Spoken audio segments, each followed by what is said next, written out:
उपस्थित जनों को इला कुमार का नमस्कार। सबसे पहले मैं दिव्या माथुर मंच पर बैठे विद्वजनों और सामने बैठे सभी व्यक्तियों के प्रति सम्मान प्रकट करेंगे। अनुवाद से संबंधित बात शुरू करें। अनुवाद के आयामों के चर्चा के बीच हम विश्व स्तर पर विचार करने पर चाहते हैं कि अनुवाद का पसारा पश्चिमी देशों से लेकर पूर्व के देशों तक फैला हुआ है।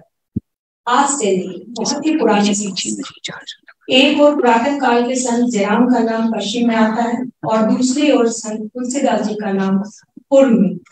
संत जयराम ने हमने बाइबल का अनुवाद करके उसे जन साधारण तक पहुंचाया था और तुलसीदास जी ने रामचरितमानस को।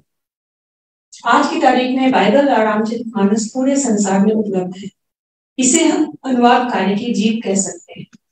यहाँ पर भारतीय पौराणिक संस्कृत ग्रंथों की हिंदी भाषा में उपलब्धता को भी मैं रेखांकित करना चाहूंगी। इसी कारण भारतीय शास्त्र, वेद, पुराण, उपनिषद, योग सूत्र वगैरह आज हमारी पहुंच के अंदर है। भारत में भाष्य लिखने की प्रथा पुराने समय से ही बहुत लोकप्रिय रही है। भाष्य भावानुवाद, सार अनुवाद एवं अनुवादक की मानसिक कुशलता का मिला जुला रूप होता है और इसी कारण कई ग्रंथ सदियों तक संप्रेषित हो पाने की क्षमता रखते हैं। अनुवाद कर्म के बीच संप्रेषण एक महत्वपूर्ण तत्व है। यह एक किस्म से अनुवादक से की जाने वाली एक जागृत अपेक्षा है। अनुवाद प्रथा के तहत वसुधैव कुटुंबकम वाली बात का सपना हम पृथ्वीवासी देख पाते हैं। एक दूसरे से संबंधित बने रहने के लिए अनुवाद एक जरूरी मुद्दा है। कई लोगों ने अनुवाद के पक्ष में उसके महत्व को बताने के लिए समय समय पर अनेकों वक्तव्य दिए हैं। सबसे पहले जोइस सारामागो के कथन को इंगित करती हूँ कि रचनाकार राष्ट्रीय स्तर पर लिखता है जबकि अनुवादक उसे अंतरराष्ट्रीय रचना बना देता है। बकौल Joy's सारामागो, writers make national literature while translator makes universal literature। हम पाते हैं कि अनुवादक के सामने उसके कार्य का विधान कई रूपों में फैला रहता है, जैसे कि शब्दानुवाद, भावानुवाद, छायानुवाद, सार अनुवाद, व्याख्या अनुवाद, आशु अनुवाद एवं रूपांतरण। और इन सबके ऊपर इस्तेमाल की जाने वाली शैली एवं शब्द। देखा जाता है कि यदि केवल शब्दानुवाद किया जाए तो अनुवादित सामग्री कई बार प्राणहीन दिखती है। इसके साथ ही यह सच प्रतिस्थापित हुआ था कि जितनी ज्यादा भाषाई शब्दों को हम जानते हैं अनुवाद उतना ही अच्छा हो जाता है। जरूरी नहीं कि सभी अनुवादकों को एक ही किस्म की मुश्किलों का सामना करना पड़े, लेकिन उन्हें बीच बीच में स्वबिंबों का निरीक्षण करते रहना चाहिए ताकि अनुवाद प्रक्रिया आगे बढ़ती रहे। कभी कभी अनुवाद का मूल बिंदु इष्ट, पूर्ण, तत्व की परिभाषा से जुड़ा हुआ भी होता है। स्वयं के आनंद को दूर दराज तक फैला देने की आस, हर कण को समेटकर कण कण को बांट देने का प्रयास, और यह अनुभूति हमें अनुवादित करने के लिए आह्वानित करती है। अनुवाद कार्य के बीच अनुवादक को बदले हुए संदर्भ में कई बार नई तरह के शब्द विकास को रचना पड़ता है। ढेर सारे नए शब्द गढ़ने पड़ते हैं। कई बार एक किस्म का ज्वाइनिंग फोर्स भी उपस्थित हो जाता है और अनुवाद के लिए यह अहम कारण बन सकता है।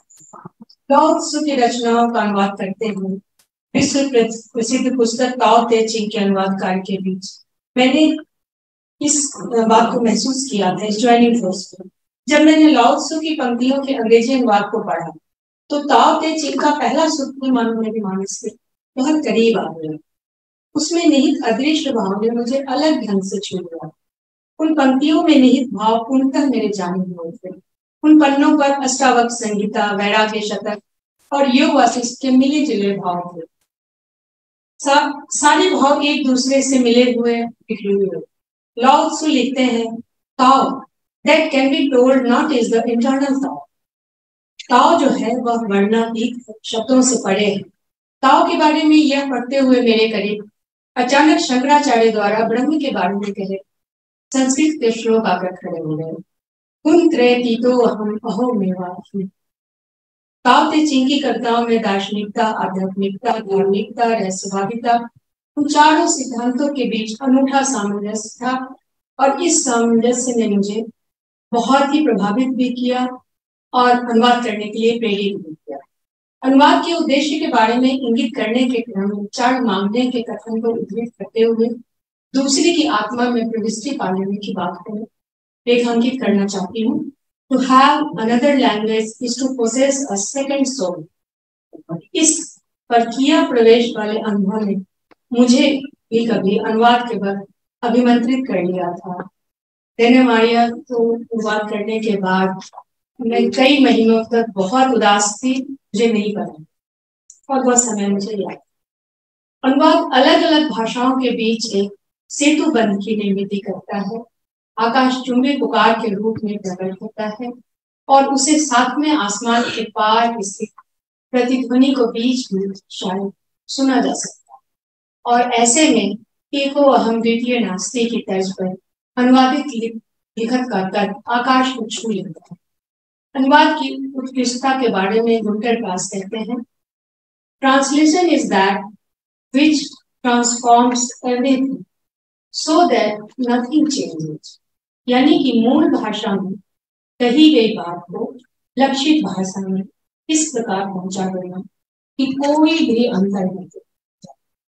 यह सच है, यही अनुवाद का लक्ष्य भी होता है और गुरूर भी, यह अनुवादक का लक्ष्य भी होता है और गुरूर भी। इस गुरूर को हमें बनाए रखना चाहिए। आप सबों का बहुत बहुत धन्यवाद।